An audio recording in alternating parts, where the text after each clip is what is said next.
Écoutez, bienvenue à tous pour un épisode hors série du podcast Les héros de la vente. Donc, c'est un podcast multimédia avec de la vidéo et des questions en direct. Donc, c'est le premier d'une longue série, j'espère. Et donc, j'ai invité Olivier Guérin que j'avais interviewé l'année dernière. Et effectivement, le podcast de l'année dernière a fait beaucoup d'écoutes, hein. C'est le premier en termes d'écoute. Donc, je suis content que tu aies accepté. Et donc aujourd'hui, on va donner des conseils, des actions à faire pour les dirigeants commerciaux, donc des actions concrètes. Donc on a un peu fait du teasing dans l'épisode, hein, en parlant de secrets que tu vas nous livrer, mais c'est vraiment derrière ces secrets des actions concrètes. Mm. Voilà. Pour ceux qui ne te connaissent pas, Olivier, peux-tu nous expliquer qu'est-ce que tu fais dans la vie? Et on va commencer l'épisode. Voilà. Mais écoute, qu'est-ce que je fais dans la vie? C'est que je soigne les maux de vente. Alors, ce jeu de mots que je trouve fort à propos, d'autant plus que c'est le mien, évidemment. Euh, je l'ai trouvé en me rasant un matin. On trouve beaucoup d'idées quand on se rase le matin. J'adore ça parce que j'aime bien me raser, en fait. Ça me permet de trouver des super idées. Effectivement, la vente, c'est l'usage de la parole. Seuls les mots bien choisis permettent d'arriver à un résultat donné. Et donc, c'est pour ça que ce jeu de mots sur les mots et les mots, le mal, en fait, sachant que la plupart des dirigeants que je croise, dirigeants d'entreprise, leaders de vente, ont des problèmes. Et donc, c'est bien là, c'est bien le positionnement, c'est celui de soigner ces problèmes. Et bien sûr, également les commerciaux, parce qu'au final, si j'accompagne les dirigeants et les managers, j'accompagne aussi les commerciaux, puisqu'à un moment donné, je fais du coaching, de la vente, de la formation. Et donc, il y a des difficultés et je soigne les difficultés. Voilà. Ouais. Et puis quelque part, tu vois, et puis je vais même rajouter autre chose, c'est-à-dire que quelque part, et je vais commencer fort, j'espère, la posture de tous les commerciaux devrait être celle d'un médecin. Et c'est aussi comme ça que je me vois, de façon modeste, que je n'ai pas de doctorat.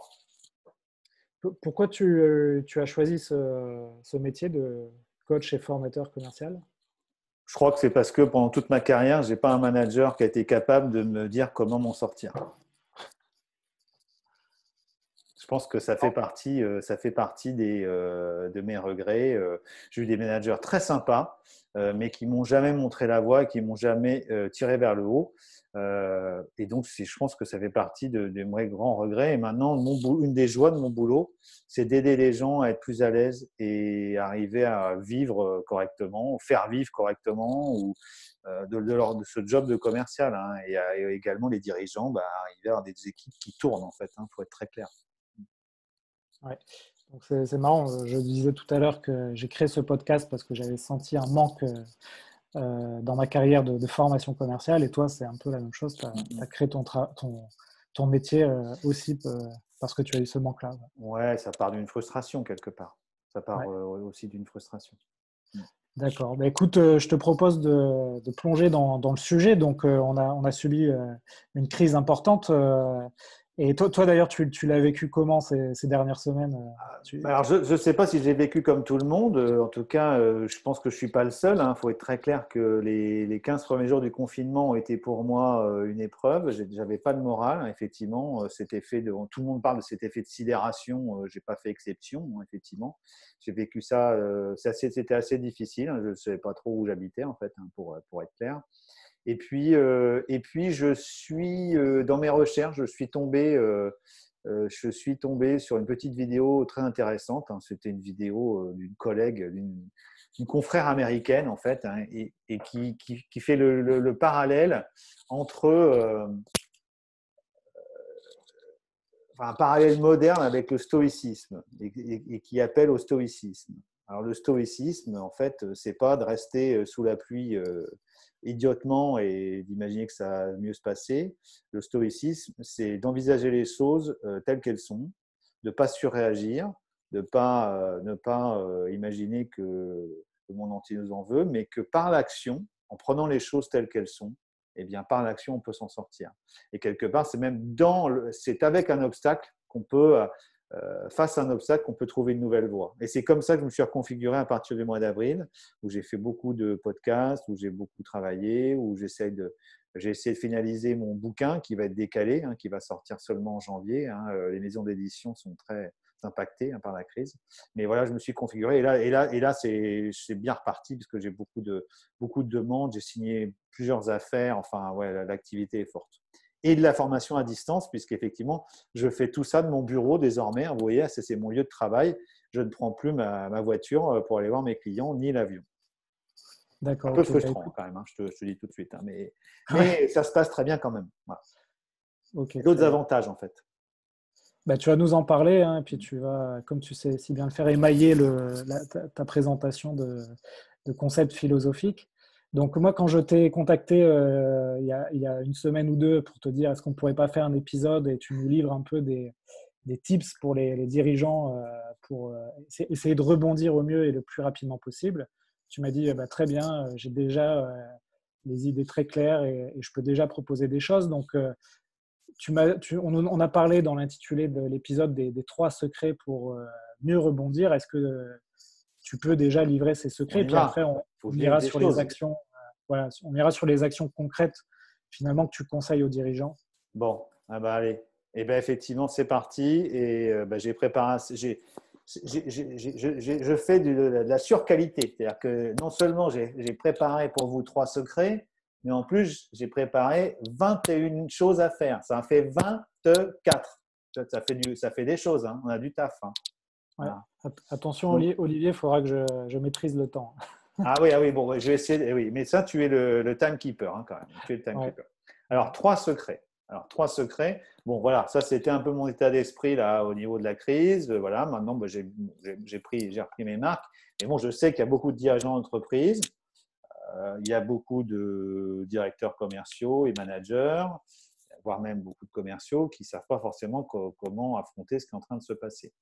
Alors, il faut être clair qu'en préambule, je reprécise que cette heure-là qu'on va passer ensemble, elle est plutôt à destination des dirigeants, des directeurs commerciaux, des managers. Euh, il y aura moins de choses pour les commerciaux. Il y aura de l'inspiration, bien sûr, mais il n'y aura pas forcément le même niveau de détail que je peux partager parfois dans ma pastille commerciale avec des actions très précises. Là, ce sera quand même très câblé pour la population dont je viens de vous dire. Bon, bref, toujours est-il qu'il y a des incertitudes. Comment faire? Et donc, comment faire? Je vais y venir avec ces 3 secrets qui sont les 3 piliers. Et vous savez que j'aime beaucoup les ponts. Il suffit de regarder derrière moi. Normalement, tout le monde voit bien mon écran, mais bon, je vais essayer d'être le plus précis possible pour les gens qui qui ne verront pas cet épisode, mais qui nous écouteront dans leur voiture ou dans leur salle de bain. Alors, les 3 secrets pour affronter la crise, eh bien, en fait, je vais les articuler autour de 3 thèmes. La première chose à faire, c'est la prise de conscience. Prendre conscience de ce qui se passe dans la vente.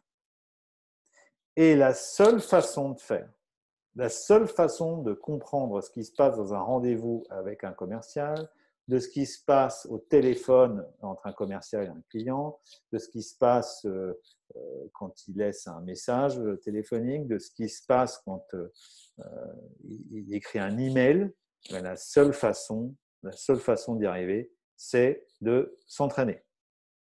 Est-ce que toi, je te retourne la question, est-ce qu'Alexandre, qu'est-ce que tu en penses, tu vois? Toi, dont l'outil permet justement de vérifier tout ça. Oui, on va dire que je ne suis pas la personne la plus objective.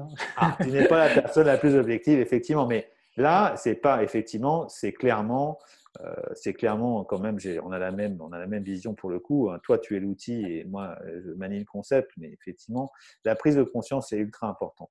La Ce seule que façon, tu nous dis, c'est que pour prendre conscience, l'entraînement, en fait, ça va être la première porte d'entrée pour ouais, il n'y a pas le prendre choix. conscience de là où j'en suis et là où je dois aller. Voilà. C'est-à-dire que moi, je vais donner je vais essayer de vous faire imaginer, vous qui nous regardez, qui nous écoutez, imaginez un rendez-vous commercial qui a été particulièrement déplaisant.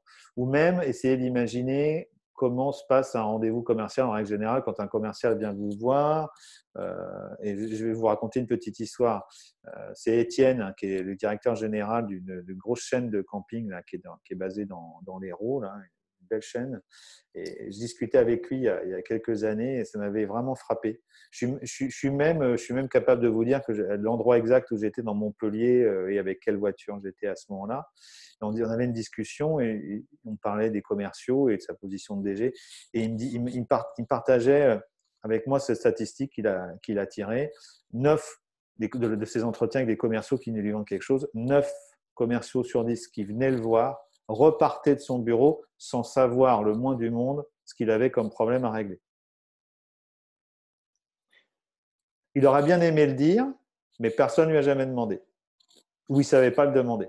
Ou ils n'arrivaient pas à créer les conditions d'une demande qui allait porter ses fruits. Donc en fait, ce que j'ai envie de dire, c'est que si vous êtes dirigeant, que vous nous écoutez, maintenant, vous devez vérifier ce qui se passe en rendez-vous. Si vos commerciaux, même que vous soyez dirigeant avec directement des commerciaux sous vous, dirigeant avec un manager et des commerciaux, ou même, voilà, peu importe si votre organisation est plus grosse, après ça peut être le rôle du DIRCO, de vérifier vraiment concrètement ce qui se passe en rendez-vous. Alors, bien sûr, vous allez me dire, il y a les entretiens, les tournées terrain, etc. Mais ça, c'est souvent préparé à l'avance, ce n'est pas représentatif de la réalité. Et donc ça doit se passer en entraînement, on regarde ce qui se passe, on crée un contexte et vous verrez si les commerciaux sonnent juste. Imaginons qu'ils doivent vendre à dirigeant. Si vous êtes dirigeant, est-ce que vous achèteriez ce qui se passe? Vous demandez à un autre commercial de faire le dirigeant, peu importe. Ce n'est pas trop le sujet. L'entraînement va permettre ça, la prise de conscience de voilà, comment ça sonne, qu'est-ce qui est dit, où est le problème. Ouais, Olivier, fais attention, tu as un petit froissement. Je ne sais pas si c'est ton micro ou une feuille quand tu bouges les bras, mais on parce entend un que petit froissement je quand tu gigote parles. trop, Ouais. je pense. Parce que je bouge trop. Ouais, sans doute, ouais. Mais c'est pas grave. C'est l'énergie, tu vois. C'est ça. Et du coup, ce que tu nous dis, effectivement, c'est le cabinet Up2 qui explique que dans ses livres blancs, notamment, que tu as 2 tiers des commerciaux en France qui ont une maîtrise moyenne des fondamentaux de la vente. Et ton exemple sur le dirigeant commercial, de la non-absence de questions posées par les commerciaux. Donc, c'est quelque chose, en fait, d'important à comprendre. C'est que il y a des choses à améliorer, bien sûr. Voilà, après, bon, j'ai envie de dire, entre 3 et 6 ans, un enfant pose 10 000 questions. Et je- À l'âge adulte, à partir de 7 ans, il va commencer à en poser de moins en moins. Et les adultes, je vous laisse imaginer combien il en reste. Après, les raisons de tout ça, c'est le formatage, c'est l'école, etc. Ou l'affirmation de soi, mais peu Ouais, importe. tu nous l'avais dit, je crois, dans le podcast de l'année dernière, Ouais, effectivement. voilà. Ouais. Donc la prise de conscience passe par l'entraînement parce qu'on peut vérifier dans l'entraînement ce qui se passe. Alors, je passe direct au deuxième, c'est qu'une fois qu'on a fait l'entraînement, ben, effectivement, on peut arriver à faire différemment les choses. Parce que l'entraînement va mettre en exergue les choses qui fonctionnent pas bien, qui sonnent pas bien. Donc, on va se mettre d'accord. Voilà ce qui n'a pas très bien fonctionné. Essayons maintenant de faire autrement. Donc l'entraînement, c'est le moment de faire différemment pour voir un résultat différent. Et ce qui est intéressant, en particulier, c'est que je change beaucoup de cette notion de feed forward, c'est-à-dire je vous encourage non pas après dans un entraînement à sanctionner un comportement ou dire ça n'allait pas ou ça c'était pas bien, mais à dire ok, ben là, essaye plutôt de faire ça. Je te conseille plutôt d'essayer ça. Qu'en penses-tu si on fait différemment? Et là, laisser le commercial se rendre compte, ah bah oui, je peux peut-être essayer ça. Ah bah voilà, essaye ça. Et là, on essaye. Et on voit que ça marche. Et tant que ça ne marche pas, on réessaye. L'entraînement permet ça. En entretien, on ne peut pas faire ça. En entretien réel. Oui. Bah, tu le sais, hein, je suis vraiment partisan des mises en situation au jeu de rôle et d'en faire, même si ça prend du temps, de l'énergie, ça permet comme Bah, un je vais sportif enfoncer de le haut niveau, clou. Ah bah oui. voilà. Non mais j'aime bien ce que tu dis sur voilà, tu peux tout de suite nous dire ce que tu penses la différence entre les sportifs et les commerciaux. Bah, là, c'est pareil, hein, on a souvent une phrase que j'aime bien, c'est les sportifs s'entraînent 98% de leur temps pour performer 2% de leur temps pendant les matchs. Et les commerciaux, ça va être l'inverse. C'est-à-dire qu'on va s'entraîner 2% de notre temps pour être sur le terrain 98%. Et ça marche avec les gens qui montent sur scène, qui fassent du théâtre ou de la musique. Hein. Oui, Voilà. Et ça marche avec tout, en fait. Hein. Donc, c'est ça qui est intéressant. Donc, l'entraînement, c'est ça qui permet de faire différemment et d'essayer plusieurs fois et d'itérer. Et puis, le troisième pilier, parce que c'est encore un pilier qui est toujours lié à l'entraînement, c'est que l'entraînement, les mauvaises habitudes, elles sont ancrées, donc il faut persévérer. Et donc, de s'entraîner, ça veut dire en s'entraînant régulièrement et en mettant ça dans la pratique hebdo de chaque commercial et manager, ben, ça permet d'ancrer le changement à tout jamais, j'ai envie de dire. Et si vous vous entraînez pas, ça ne changera rien. ouais. Donc, persévérer. Prendre conscience, faire différemment, persévérer. Persévérer, ce sont les 3 conditions du changement. Et ce sont les 3 conditions pour affronter ce qui va se passer, parce qu'il va falloir être extrêmement bon. Et j'ai envie de dire, tout ce qu'il fallait faire avant, j'ai envie de dire, rien n'a changé. Il n'y a pas de monde d'avant, pas de monde d'après. Ça, je n'y crois pas du tout. Par contre, tout ce qu'il fallait faire avant, bon, et si on ne le faisait pas très bien, ça marchait quand même. Là, il n'y a plus d'argent, il y a de la peur, il y a du mimétisme plutôt négatif, il y a de la perte de confiance. Donc là, il va falloir être extrêmement bon.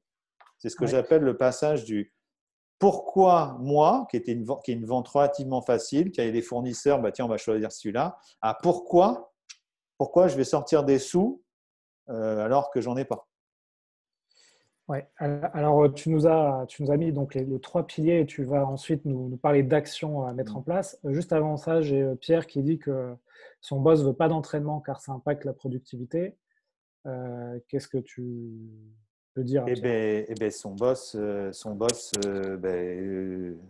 il est sûr qu'il n'est pas prêt de m'appeler pour faire bosser parce il va jamais comprendre ce que je lui dis. J'ai envie de dire, pourquoi Johnny Wilkinson passait-il son temps à refaire toutes les pénalités d'un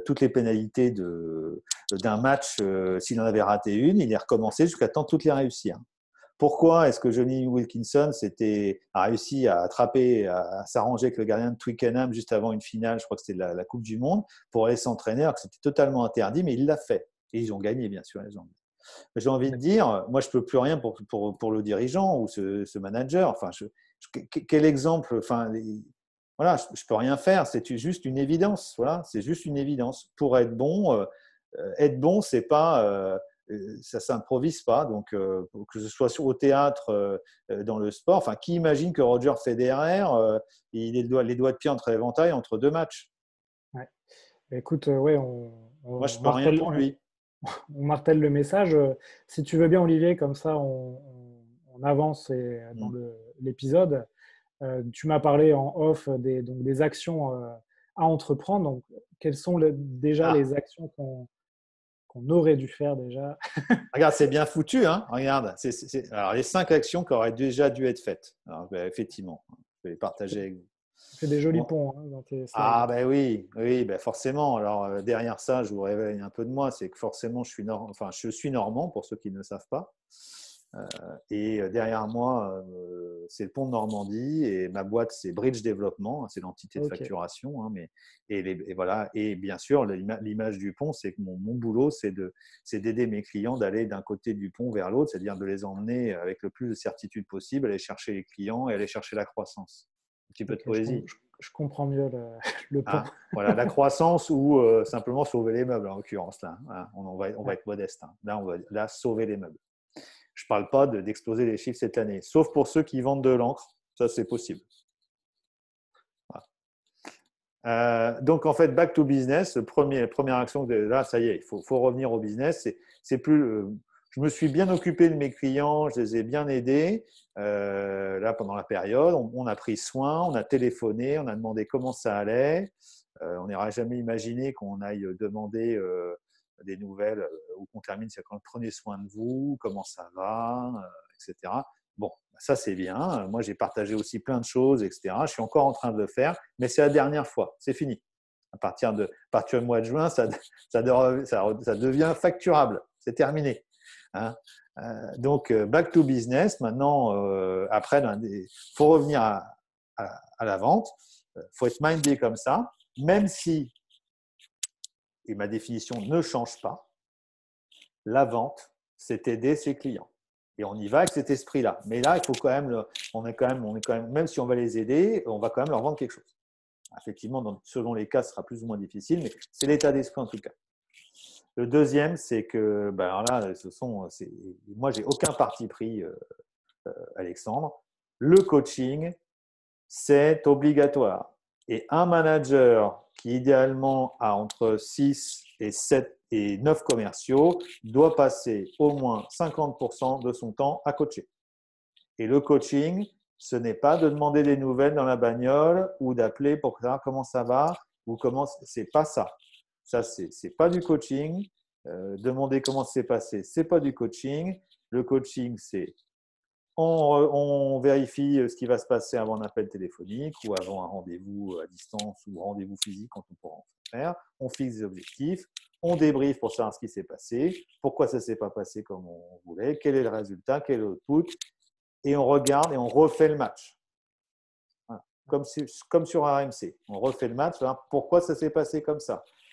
C'est pas de dire, c'est pas de tolérer, ça s'est bien passé. Non, il s'est bien passé, qu'est-ce qui s'est passé, quel est le prochain résultat, quels sont les prochains milestones, jalons, etc., etc. C'est ça du coaching. Et bien sûr, ça intègre de l'entraînement sur les choses qui sont difficiles, les objections, les reports, le fait de faire lanterner le commercial. Voilà, il faut coacher sur ce qui est dur. Parce que les objections, elles vont être très dures, elles vont y en avoir de plus en plus. Donc, il faut maîtriser ça parfaitement. Ouais. Attention, Olivier, tu as encore le petit frottement. Aïe, aïe, aïe. Ouais. Bon. Donc, sur ce qui est dur, voilà, ça c'est la deuxième chose, 50% du temps, et pas moins. Si vous voulez voir changer les choses, l'agenda du manager, c'est 50% de son temps. J'ai bien dit 2 jours et demi à faire ce que je viens de dire. Donc, ça tombe bien parce qu'en plus, il n'y a plus de déplacement en bagnole. Donc là, il n'y a plus d'excuses à trouver. Donc, le coaching. Et moi, je préconise des réunions quotidiennes, hyper rapides, 15 minutes le matin, 15 minutes le soir, 15 minutes pour donner une situation complète, 15 minutes le soir pour féliciter, pour dire un truc qui s'est bien passé, pour donner une petite astuce, c'est bien, on essaie ici, ça, voilà, on fait ça pour que tout le monde reste concentré et motivé voilà, les gens, ils sont chez eux, les commerciaux sont chez eux, donc ça doit se passer là. Ouais, Ensuite, sur le rythme des réunions, hein, si vous avez des bonnes pratiques à partager, des choses qui marchent bien chez vous, mettez-les en commentaire. Ouais, avec plaisir. Effectivement, vous pouvez réagir, c'est clair. Ouais. La techno, donc clairement, les commerciaux qui vont encore trouver des excuses pour ne pas mettre à jour le CRM, il va falloir qu'ils soient super balèzes. Ou alors, il faudra que les managers soient super tolérants. C'est plus possible. Le CRM, c'est pas de raconter sa vie, c'est de regarder qu'est-ce qui se passe, quelle activité on met à jour, c'est quoi mon next step, qu'est-ce que je dois faire, je dois appeler qui, je dois contacter, je dois faire quoi, les commentaires sur ce qui se passe. Le CRM, il ne peut plus ne pas être à jour. Ouais. D'ailleurs, à ce sujet, je suis en discussion avec HubSpot, qui est un des leaders du CRM, et ils m'ont expliqué qu'effectivement, eux, pour cette période, ils ont eu une croissance très importante. Hein. Bon, bah, c'est top, hein. Ça c'est un outil, et pareil, j'ai aucune action chez eux, mais enfin bon, c'est top, hein. Ça c'est clair. Ouais. En fait, ils m'ont expliqué que la digitalisation, ça accélérait considérablement dans les entreprises qui n'étaient pas équipées de CRM, et en France, il y en a beaucoup encore. Et il y en a encore beaucoup, il y a encore un gros marché, effectivement. Et en fait, j'ai envie de dire, plus CRM est compliqué, moins il faut l'acheter aussi. Hein. Alors, HubSpot, c'est top de chez top parce que c'est super intuitif. Moi, tous les gros CRM un peu complexes, c'est, voilà, pour ne pas le dire, bon, typiquement, moi, je suis anti-Salesforce. C'est beaucoup trop compliqué pour un commercial. Il n'arrivera jamais à comprendre comment s'en servir. Donc, moi, je recommande… Bon. Ça peut être un peu usine à gaz, Salesforce. Ouais. HubSpot, c'est un peu plus ergonomique. Ouais. Bon, ouais, par exemple, moi je recommande un outil français qui est top, c'est nocrm.io. Je ne sais pas si tu les connais, Alexandre. Ouais, je les connais. Moi, je les ai tous testés, donc on peut en citer quelques-uns, mais Axonote des Français, très bien. Actionaut, ouais, pareil. Les gens très de Nantes, facile. c'est pas ça? Ils sont pas à Nantes, je crois. Alors Nantes, c'est celle-ci. Ah, Celsi, voilà, aussi. Aksonote Très est bien, Celsi. toulousain. Voilà, sinon, il y a Pipedrive, c'est les Américains qui sont bien Ouais, aussi. exactement. Il y en Bah, a, ça, il y en a des centaines, mais mais là, c'est des Français dont on a parlé, effectivement. En fait, parce que c'est pas vraiment CRM, quoi. Si j'appelle ça CRM, ça vient des call centers, etc. Sur connaissance client. Ce qui est intéressant, c'est de savoir quelle est la prochaine activité. C'est surtout ça, c'est câblé comme ça. La connaissance client ne doit pas être mélangée. Il ne faut pas commencer par un gros projet de CRM. La connaissance client est dans un outil de reporting. Ça suffit, ouais. c'est très bien. Ou dans le RP, d'ailleurs. C'est très bien. Mais le CRM, ça sert à gérer l'activité commerciale. Il doit passer son temps dedans. Voilà. Donc, voilà. Après, il faudra aussi vérifier que la visio, ça sonne juste. Voilà. Est-ce que le fond derrière le commercial, est-ce que c'est propre et rangé? Est-ce qu'il est bien cadré quand il est avec son ordinateur? Est-ce qu'on l'entend bien? Est-ce qu'il maîtrise les techniques des silences? Voilà, la visio, c'est pas une plaisanterie. Il va falloir maîtriser ça sérieusement, quoi. Pour l'instant, on n'est pas encore allé faire des rendez-vous physiques, quoi. Alors, je ne parle pas du téléphone, hein, c'est une évidence, quoi. Et bien Ouais. sûr, vérifier l'outil collaboratif, la gestion de contenu avec des outils de GED, de gestion documentaire, etc. Parce que là, il ne s'agit plus il s'agit de maîtriser tout ça. Enfin, tu l'as dit, hein, tu viens de le dire avec l'exemple d'HubSpot. Hein, la Ouais. digitalisation n'est pas une option. Ouais. On a eu quelques questions là, si tu veux, Olivier. Mm. Euh, Catherine qui nous dit est-ce que les 2 points par journalier, c'est pas un peu trop, ça fait pas un peu flicage? Qu'est-ce que tu en penses? Ah ben, j'en pense que c'est la dose minimum pour savoir ce qui se passe sur le terrain et pour rester tout le monde concentré. Ils sont tout seuls là, chez eux. Il faut arriver à faire des points quotidiens. C'est une routine, quoi. En fait, je ne suis pas un expert de l'industrie. Il faut être très clair. Mais j'aimerais que peut-être il y a des gens, d'ailleurs on pourra en agir tout à l'heure, hein, qui ont plus d'expérience que moi. Dans les usines, c'est une évidence que les méthodes Kanban, les méthodes 5S, etc., ou management visuel, ce sont des méthodes où les opérateurs, ils ont un point de contrôle. Le matin, on fait une réunion debout de 15 minutes et on regarde ce qui se passe. Je me rappelle de certaines visites d'usines que j'ai pu faire, très intéressantes. Ça choque personne. Pourquoi est-ce que les commerciaux, ils feraient différemment? L'industrie fait ça et ça donne des résultats pour de la qualité, mais non, les commerciaux, c'est bon, voilà, on laisse, quoi. Bah non, on laisse pas. Et puis ceux qui ne veulent pas, ils ne vont pas rester, hein, parce que ceux qui ne veulent pas faire, on n'en a pas besoin parce que ça va être dur de les payer. Je suis un peu raide, hein. Non, mais c'est très bien, hein, tu réponds aux questions. Ouais, je réponds aux questions. Ouais, effectivement. Ouais. Bon.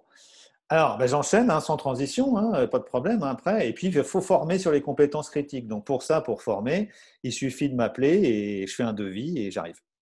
Bon, j'arrive à distance, effectivement, bien sûr. Ouais. OK. Alors, il faut former sur les compétences critiques. Et les compétences critiques, j'ai quand même les partager. C'est le questionnement profond, c'est la qualification des deals et la vente de valeur. Donc, tout ça, ça va être le questionnement, l'écoute.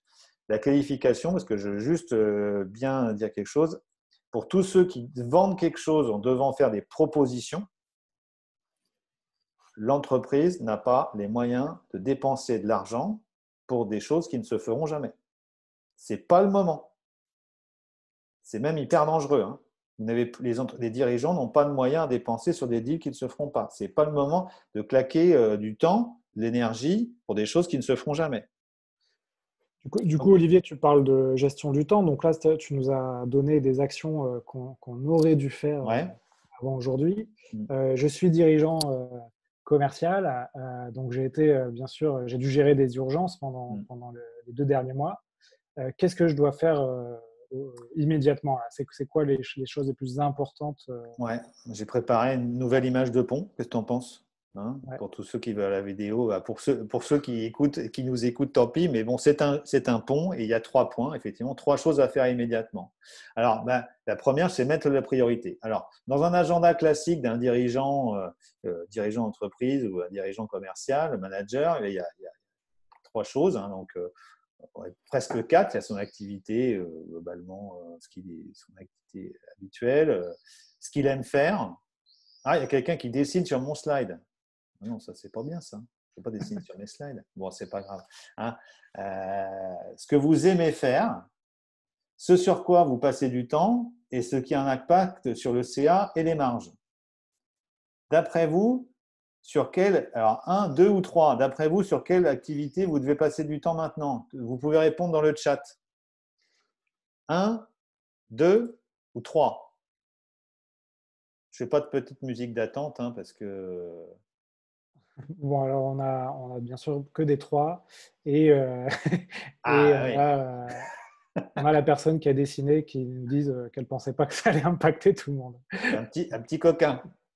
Bon, Ouais. non, mais Il teste Zoom. Oui, non, mais attends, voilà, On ne peut pas lui reprocher. Effectivement. Voilà, non, les dirigeants, les Ah, managers, ils doivent faire du 3. Voilà, on regarde. On a quelques 1. Non, mais ça tombe. Si ce qu'on aime faire, c'est de vérifier que tout ce qu'on fait a un impact sur les marges, oui. Voilà. Mais ce qu'on aime faire, voilà, ce qui nous fait le plus plaisir, faut bien réfléchir, remettre dans les cases et regarder c'est ce qu'on aime ou c'est ce qui va impacter les marges. Ouais. Si ce qu'on aime, c'est discuter avec les commerciaux et de savoir comment ils vont, il va falloir réduire la proportion parce que ce n'est pas ça qui va avoir un impact fort sur le CA et les marges. Même s'il faut avoir cette discussion régulièrement, la vraie discussion, c'est savoir sur comment on peut impacter le résultat. Donc, quand tu dis ce qui a un impact sur les marges, c'est à la fois ce qui a un impact positif et négatif. Oui, très bonne remarque. Donc, Excellente remarque. Tu peux nous donner des exemples peut-être? Du coup, typiquement, forcément, je vais revenir, ce qui a un impact, c'est de savoir, donnons un exemple. Qu'est-ce que… Oui, bon voilà, il y a Laurent, j'aime faire des remises. Tu vois, tu aurais dû poser la question à la foule. Laurent nous dit, les commerciaux… Pardon pour la faute. Oui, Pardon pour la faute. Oui, mais c'est pas grave. Les commerciaux, ils aiment faire des remises. J'adore cet exemple. Je vous promets, ils aiment faire des remises. Ça leur fait plaisir. Les clients ne demandent rien, mais ils le font quand même. J'ai écrit un article, d'ailleurs, il n'y a pas longtemps sur ce sujet, un petit post qui a bien plu. Oui, il y a des commerciaux qui aiment bien faire. Ils aiment faire plaisir. Oui, mais le seul problème, c'est que c'est fini. Ou alors, faut vraiment que ce soit très clair dans un cadre qui est toujours le même, c'est-à-dire, voilà, tu as une remise parce que tu me payes au cul du camion, tu as une remise parce que le volume il est plus fort que d'habitude, tu as une remise parce que tu t'engages immédiatement et que tu ne consultes pas le marché, tu as une remise parce que c'est un engagement dans la durée. Ça, ok. Mais si c'est la remise sans rien à côté, non, ça, c'est pas possible. Et donc, ce qu'il faut faire, ce qui a un impact sur le CA et les marges, c'est de s'entraîner. Par exemple, les commerciaux n'aiment pas s'entraîner. Les managers n'aiment pas entraîner leurs commerciaux. C'est une constatation phare que je fais depuis des années maintenant. Et c'est vrai que ce n'est pas facile, soyons clairs. Je n'ai pas dit que c'était facile. Au début, ce n'est pas facile. C'est comme quand on apprend à marcher. Ce n'est pas facile. Mais après, on ne peut pas s'empêcher de courir partout.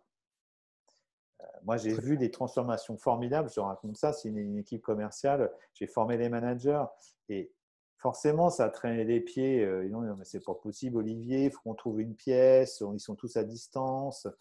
Comment on va faire pour s'entraîner, etc. Oui. Oui, c'est pas facile. C'est se confronter. Mais effectivement, très vite, ça plaît. Et les commerciaux sont contents, sont très contents. Donc voilà ce qu'il faut faire, effectivement. Je l'ai mis là. Il faut faire ce qui a un impact sur le CA et les marges. Ensuite, qu'est-ce qu'il faut faire? Il faut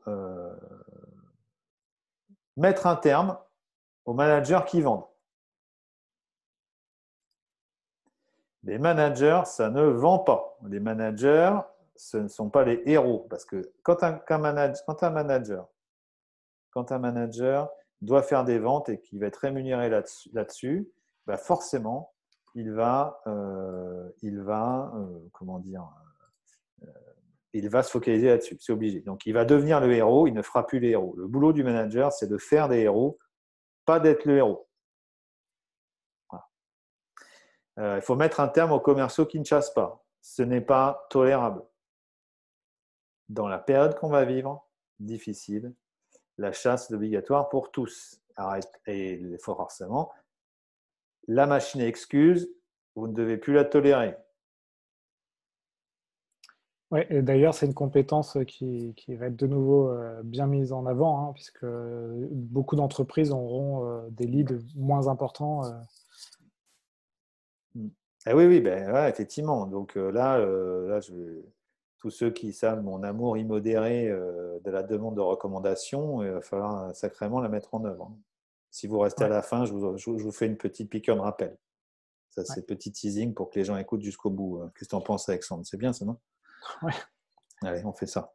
Donc, mettre fin aux excuses. Ah, c'est pas ma faute. Ah, non, non, c'est dur. Ah oui, c'est dur. Bah oui, oui, bah, c'est dur. De toute façon, s'il y a bien une chose dont il faut qu'on tous soit d'accord, on ne peut pas contrôler la période qui va venir. C'est impossible. La seule chose qu'on peut contrôler, c'est notre réaction face à cette situation. Point.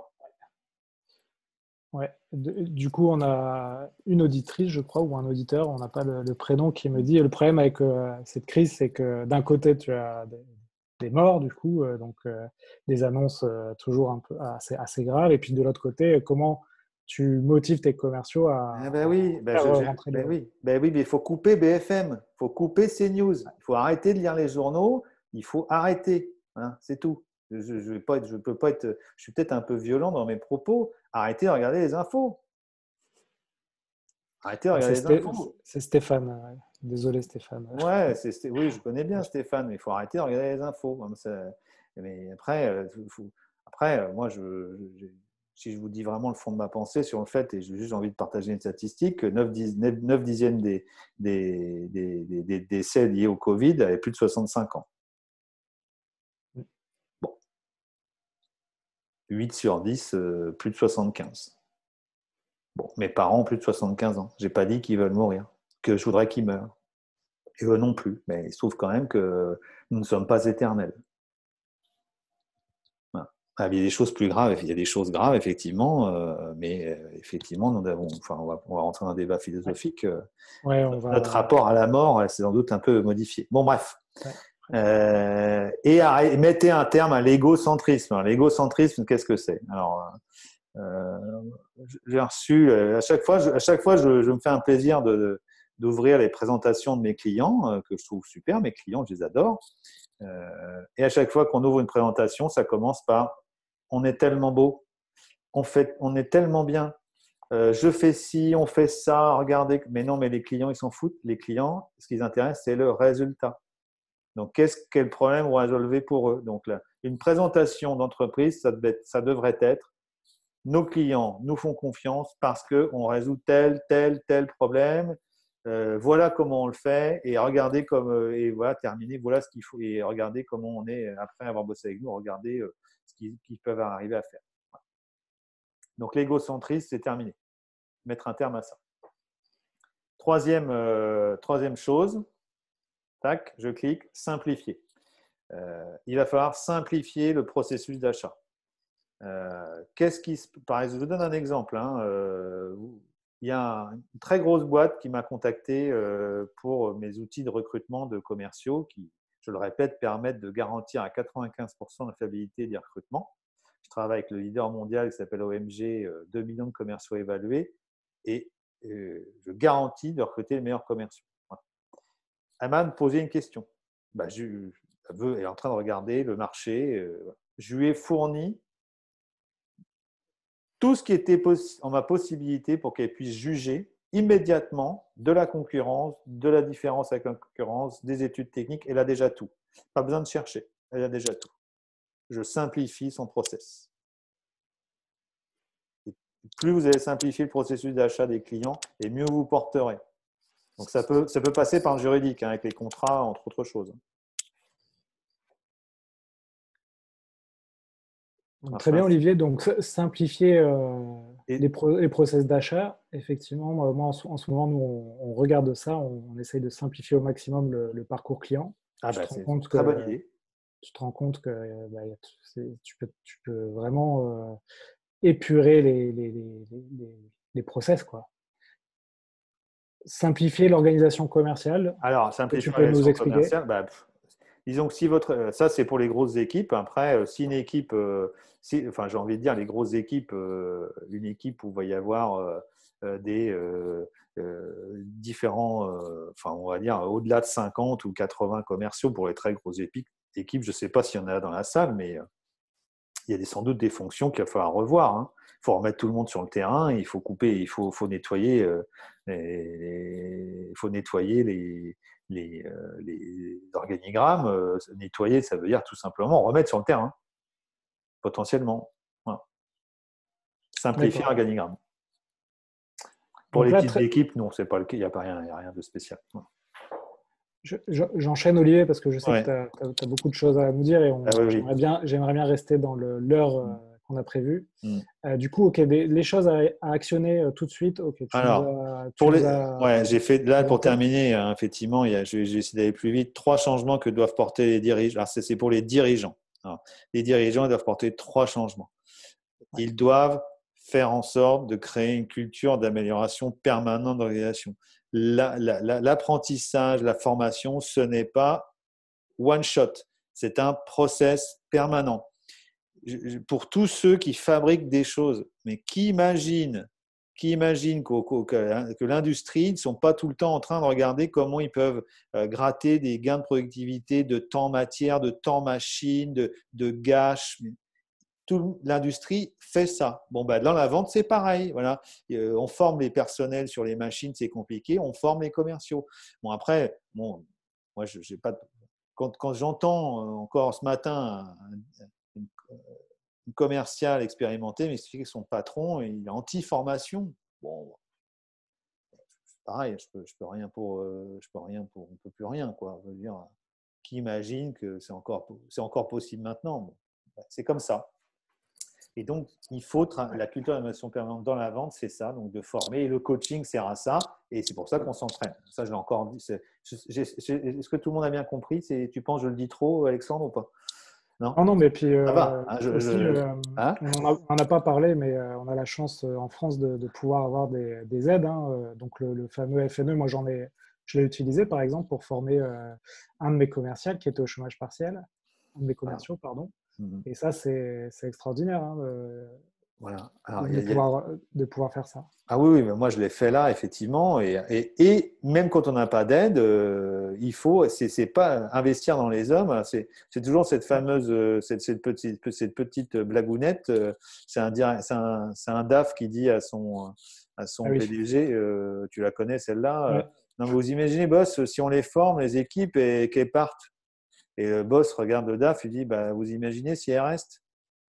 Si on ne les forme pas et qu'elles restent. Ouais, non mais bon ok, allez, next. Donc la culture d'animation et donc forcément ça passe avec le fait de créer une culture qui est forgée sur la formation régulière, le coaching et pour vérifier, on creuse, on va voir comment ça sonne, qu'est-ce qui se passe, qu'est-ce qu'on ressent quand on écoute le commercial. Et la vraie culture commerciale, c'est de résumer tout ça, c'est que en fait c'est une volonté forte, c'est-à-dire que la culture ne change pas toute seule. La culture d'entreprise, ça ne change pas s'il n'y a pas de leader. La culture d'entreprise, ça ne change pas si on n'identifie pas les personnes qui vont participer.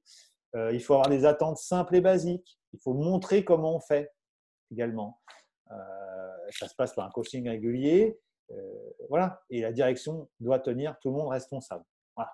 C'est ça le changement et ça doit porter tous ces fruits-là. Donc ça, c'est ce qui doit se passer pour les dirigeants.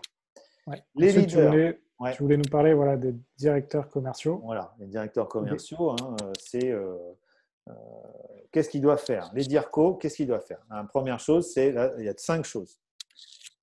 Stratégie, le why, à quoi vous servez? À quoi vous aidez vos clients? Comment on va faire pour les toucher? Quels obstacles on va avoir et c'est quoi le planning pour tout ça. Donc ça, c'est la stratégie, la couverture, les marchés, etc. Forcément, il y en a un qui est directement ciblé à ça. Il faut cibler. Il y a des pans entiers d'économie, on est d'accord, qui sont morts et qui vont avoir beaucoup de mal à se relever. ton micro là frotte encore. Ouais. C'était bien avant, mais tu Ouais. es de nouveau dans la gestuelle. Donc, ouais, je bouge trop. Donc, tout objectif flou, conditionné et précise. Effectivement, il va falloir définir des cibles très claires.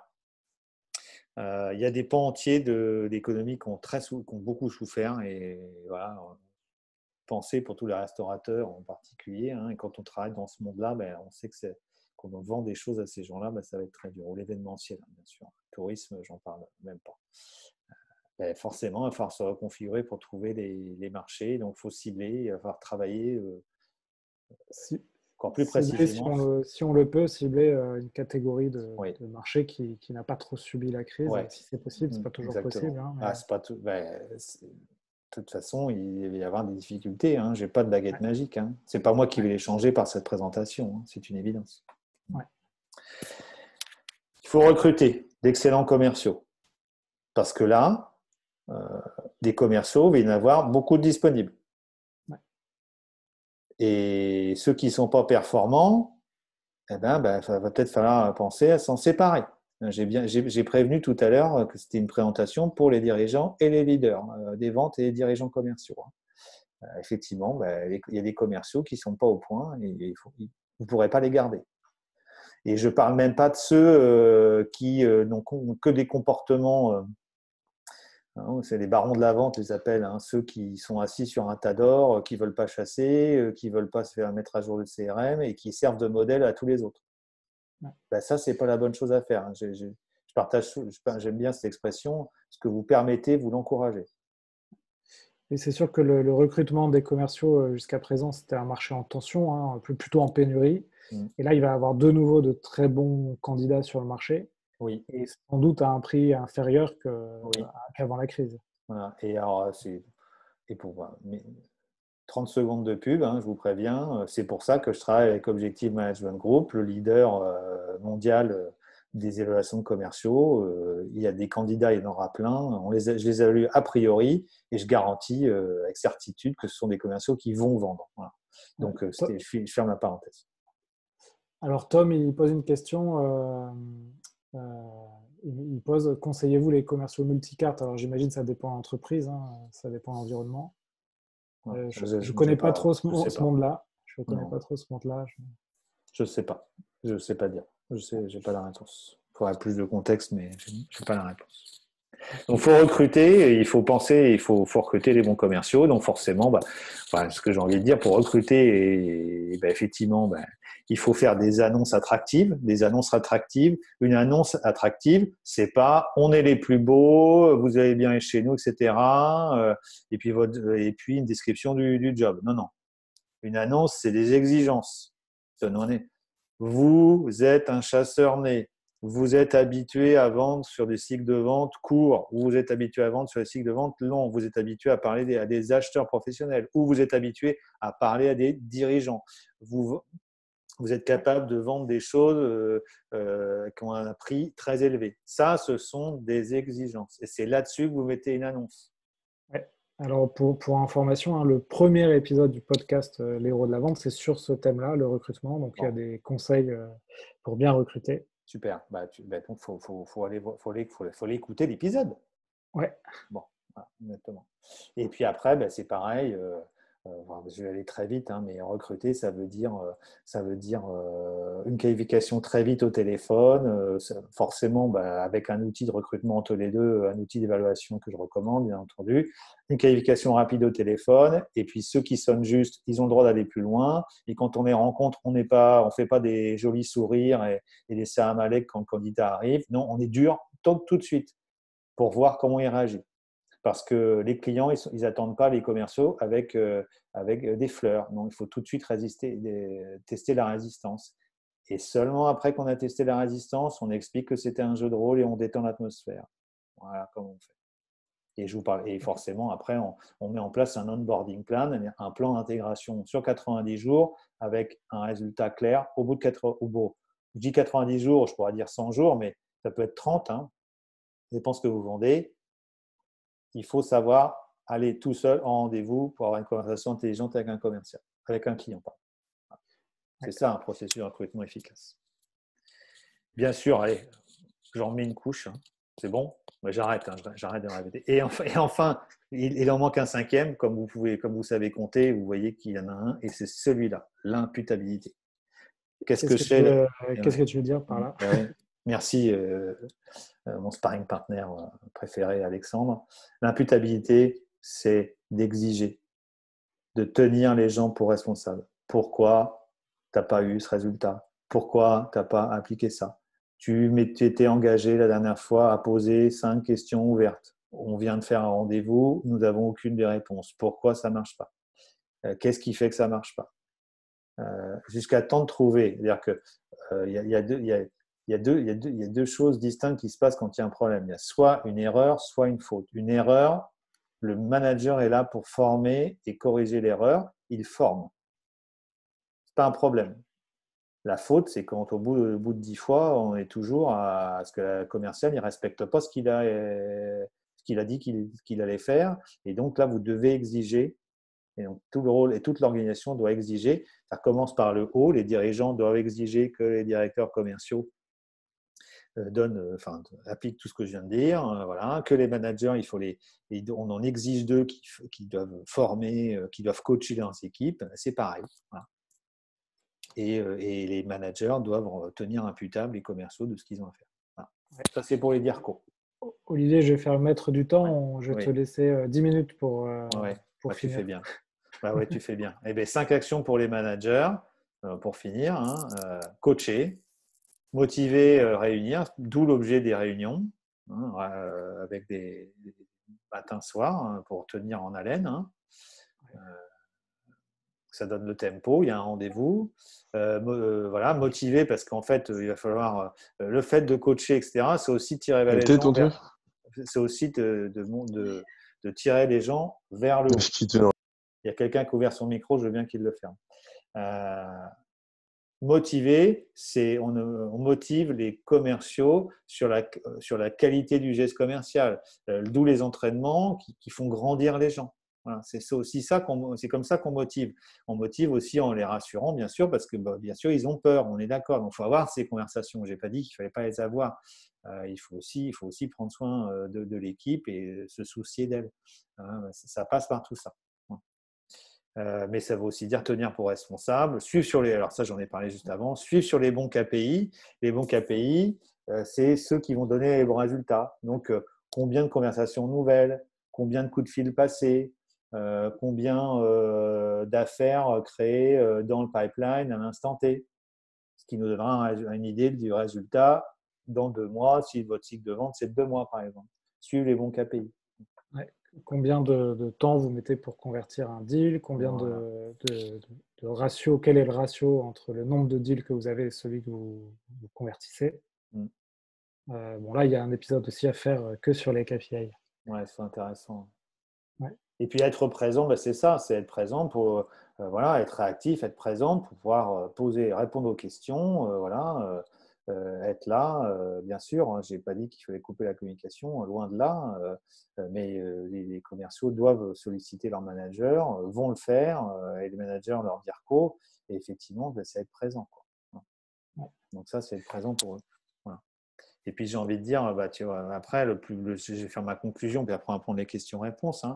Ouais. Il faut conclure, il faut mettre en œuvre les 24 points parce que c'est ça qu'il faut faire. Donc, conclure, coacher, entraîner, évaluer les équipes. Et c'est pour ça que j'utilise des outils sur lesquels je communique souvent. Les outils OMG, ça marche en recrutement, mais aussi en évaluation.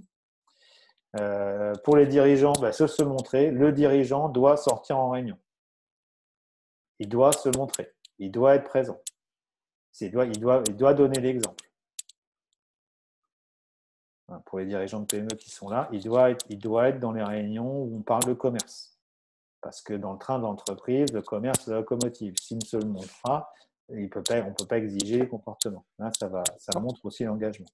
Attention au micro, Olivier, j'ai Ouais. encore des petits grésillements. Ouais, il faut embaucher. Clairement, c'est le moment d'embaucher et de se séparer des gens qui ne marchent pas. Et puis, mettre en place un process de vente. S'il n'est pas encore mis, un process de vente, ce n'est pas quelque chose de compliqué. Ça doit tenir sur un A4. Ce sont des jalons à franchir pour passer d'une étape à une autre une affaire, que tout le monde comprend, que tout le monde connaît et qui sont exactement les mêmes entre la feuille de papier et le CRM. Ça ne peut pas être un truc en 7 étapes. Il faut que ce soit un truc très clair, avec des actions précises qui permettent de se dire, voilà, le deal passe de telle étape à telle étape.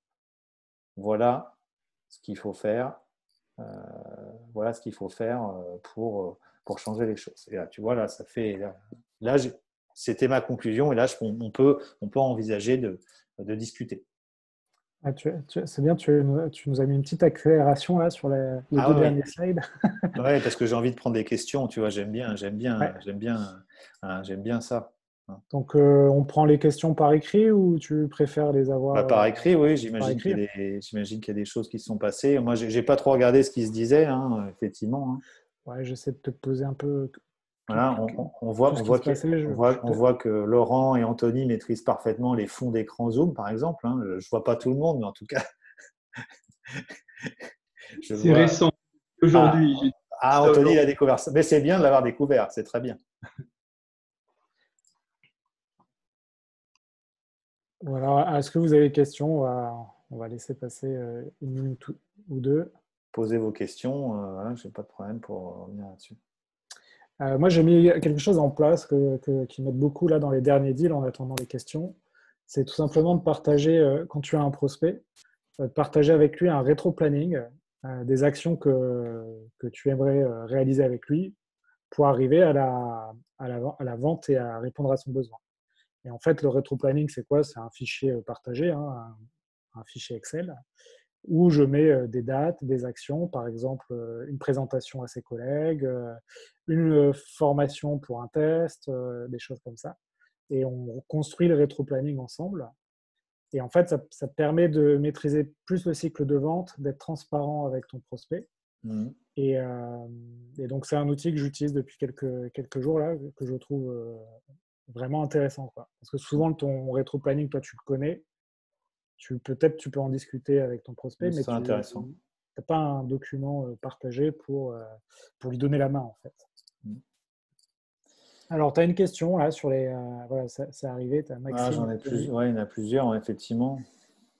Alors, les objectifs commerciaux. On peut parler j'ai fait un webinaire dédié aux objectifs commerciaux.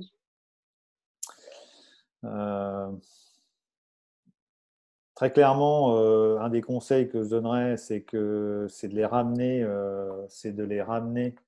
à des délais plus courts. C'est-à-dire, ça peut être les ramener les objectifs mensuels ou oui, bon, mensuels, ça pourrait être intéressant pour que ça ait plus d'impact en fait. Et potentiellement aussi que ce soit des objectifs qui soient… parce que si c'est trop long, de toute façon, on est dans une telle incertitude que ça sera impossible. Donc, c'est intéressant, je trouve, d'avoir des objectifs plus courts et qui soient des objectifs aussi qui soient liés aux enjeux de l'entreprise, là, qui pourraient être aussi, je ne sais pas, comme retrouver du cash. Parce que là, on sait très bien que les commerciaux ont un rôle à jouer pour arriver à faire rentrer le cash.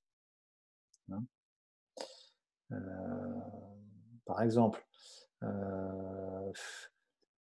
Après, sur les bonnes, j'ai envie de dire, les objectifs, il y a un bouquin très intéressant du spécialiste de la motivation, Dan Ariely, pour ceux qui connaissent.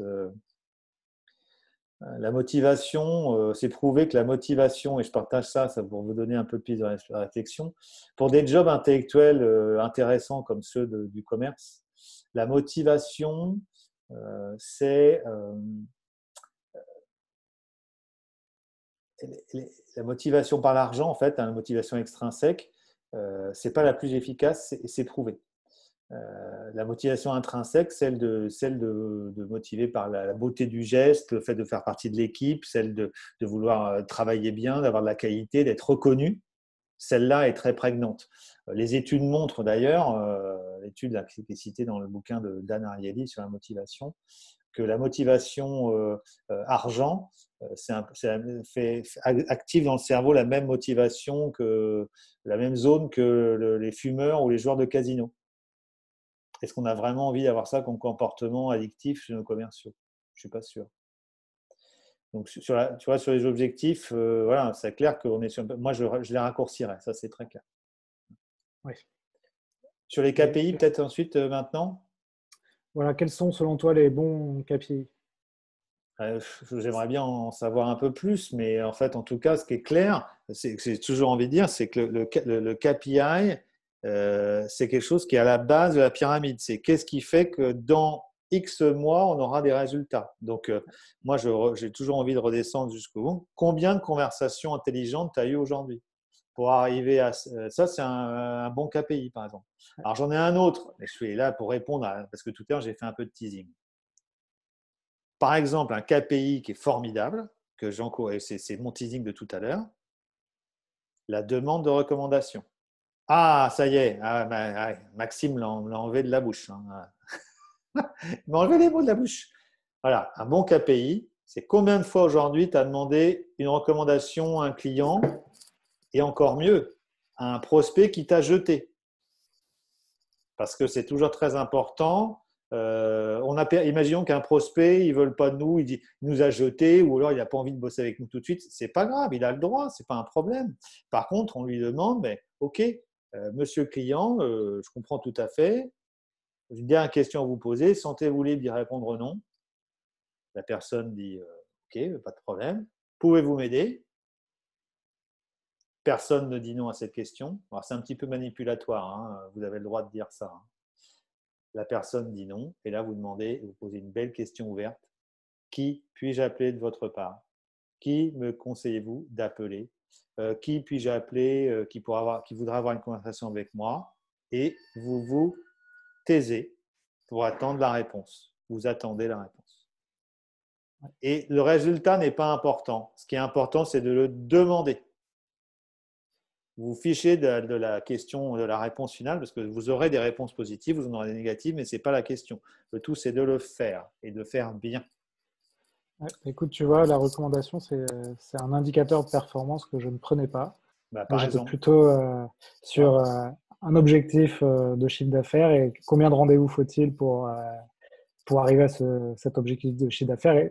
Et autour de ça, j'ai des KPI, mais je n'avais pas celui-là. ouais, j'ai écrit un article, là-dessus que vous retrouvez sur mon blog, les mots de vente. J'en parle, voilà, je parle de plusieurs KPI, hein, le blog www.lesmotsdevente.fr, MAUX. Et donc, je parle des KPI. Voilà, il peut y en avoir d'autres, le nom, enfin, la vélocité, comme tu en as parlé, d'une affaire à une autre. Mais ça peut marcher aussi que s'il y a un CRM un peu malin qui montre ça, parce que les CRM, trop compliqués, sont incapables de le faire. Il faut faire des développements, etc. Mais faut arrêter avec ça. Il faut prendre des choses qui. Tout existe déjà sur étagère. Ouais. Il y a une question de Loïc qui demande s'il existe des formations pour animer des webinars avec des clients ou des visios et qui nous dit qu'il est urgent de former les équipes à la vente via les outils numériques. Eh bien, ce sera bientôt le cas puisque je vais bientôt faire une formation en ligne qu'on pourra acheter pour savoir faire ça.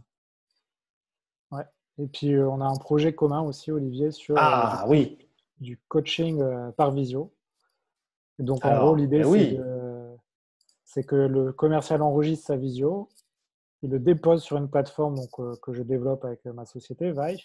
Et là, on a des coachs comme Olivier qui débriefent la visioconférence en 24 heures.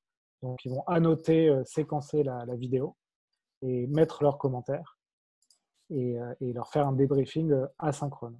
Voilà, donc ça, c'est un projet qu'on a lancé il y a quelques jours.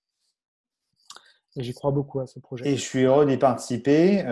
C'est pour ça que j'ai remis j'ai repartagé le petit, j'avais mis ça dans ma présentation, mais on va en parler après. Chacun pourra recevoir. Euh, je trouve ce que formidable dans ce que tu proposes dans l'outil, c'est ce que je vais mettre en œuvre. Hein. Effectivement, dans l'entraînement, il faut observer ce qui va s'y passer. On peut le faire en papier, on peut le faire avec des crayons, c'est pas de problème. Mais ça suffit pas. Ça permet pas de revenir dessus, c'est pas très interactif, voilà. Et c'est ça qui est génial dans ce qu'on a voulu faire ensemble, c'est le mix entre l'outillage qui permet de vérifier tout ça dans l'outil et bien sûr le conseil qui va avec. Et je suis très content de bosser avec toi là-dessus. Et après, bien sûr, l'outil, moi je suis ultra convaincu, c'est un outil on peut aussi, que les gens qui sont dans la salle ici peuvent aussi acheter pour eux ou pour les équipes commerciales, bien entendu. Je fais ton commercial, Alexandre. Ouais, merci pour cet instant de pub. Bah, oui, il y a un Euh, petit peu, voilà, il y a un petit peu de pub quand même, vous vous doutez. Ouais. Reda qui nous dit qu'on n'a pas parlé de la créativité. Un levier important selon lui. C'est sûr qu'en cette période, il faut être créatif. Bah, Je- oui, il faut être imaginatif pour savoir où trouver les cibles qui n'ont pas souffert. C'est ça la créativité. Après, moi, je suis sans doute pas un très bon exemple de créativité. Moi, je répète tout le temps les mêmes choses dans la vente. Si on parle, ça dépend de quoi on parle. La créativité dans quoi? Dans la vente? Moi, je dis, il n'y a pas de créativité à avoir dans la vente. Il faut poser des questions, s'obliger à ne pas parler, écouter avec attention, partir avec l'ambition de vouloir aider ses clients, de les rendre meilleurs et d'être câblé pour leur donner un résultat. En D'accord. fait, la Bon. créativité, malheureusement, je suis pas un bon, je suis pas un bon exemple. Je suis pas un créatif. Dans la vente, pour moi, il y a pas, tout a été dit, tout a été écrit. Il faut Ouais. appliquer ce qui a été dit. Donc la créativité, oui, mais sur quoi? Alors, il nous dit dans la prospection. Alors, c'est vrai que dans la stratégie commerciale, on va pouvoir être créatif, comme tu l'as dit, hein, trouver des cibles peut-être auxquelles on n'avait pas pensé. Mais Ouais, par mais contre, tu nous dis, oui, que dans l'acte de vente, pas bref. besoin de trop improviser. On peut, Mais je raconte les mêmes choses depuis des années, mais surtout des gens l'ont raconté avant moi de nombreuses fois. La demande de ouais, recommandation, c'est vieux comme Mathusalem. ouais, Ben, vous serez créatif si vous appliquez, parce qu'il y a bien un truc que je vais vous dire, à part, c'est Maxime hein, qui nous a parlé de demande de recommandation. Maxime a été formé à l'école AXA France, il nous dit, je connais super bien. Et effectivement, il y a des écoles comme ça de demande de recommandation, mais une fois de plus, Maxime qui est dans la salle, tu es une exception. La plupart des commerciaux que je rencontre ne le font jamais. Alors si Reda, tu veux être créatif, utilise la demande de recommandation de façon proactive, planifiée, euh, parfaitement tous les jours. Et là, tu seras beaucoup plus créatif que la plupart des commerciaux qui ne le font pas. ouais. Alors, on arrive à la fin. Est-ce que quelqu'un a encore une question? On a dépassé de 10 minutes, là, le timing qu'on s'était imposé.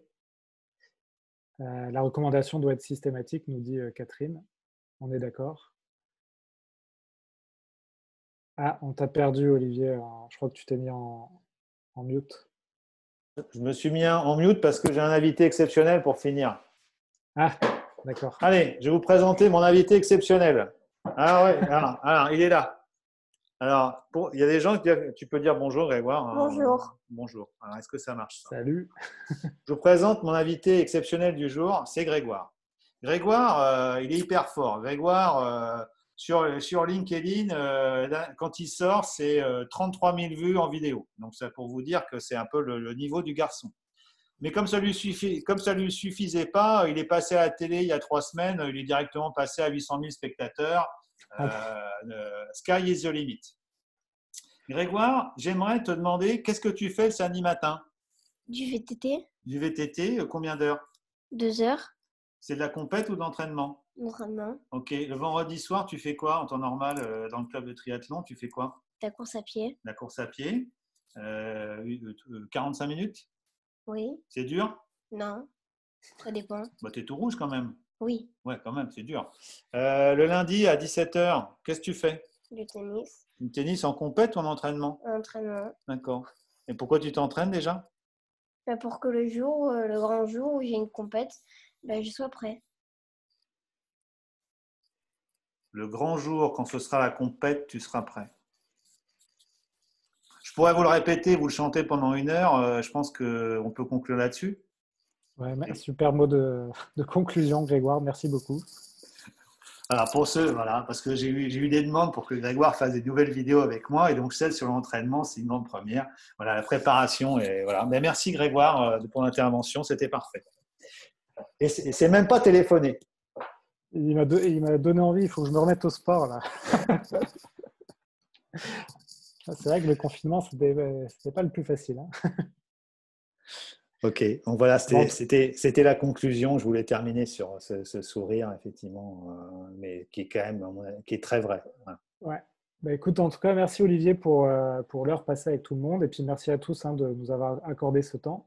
C'était une première, hein, enfin, en tout cas pour moi, de faire ce podcast multimédia, webinar. Donc, bah, on vous souhaite bon entraînement, bonne reprise hein, à tout le monde. Et il n'y a plus qu'à. Hein. Les bonnes ventes, voilà. Les bonnes ventes, on lâche rien. Merci Olivier, merci Alexandre.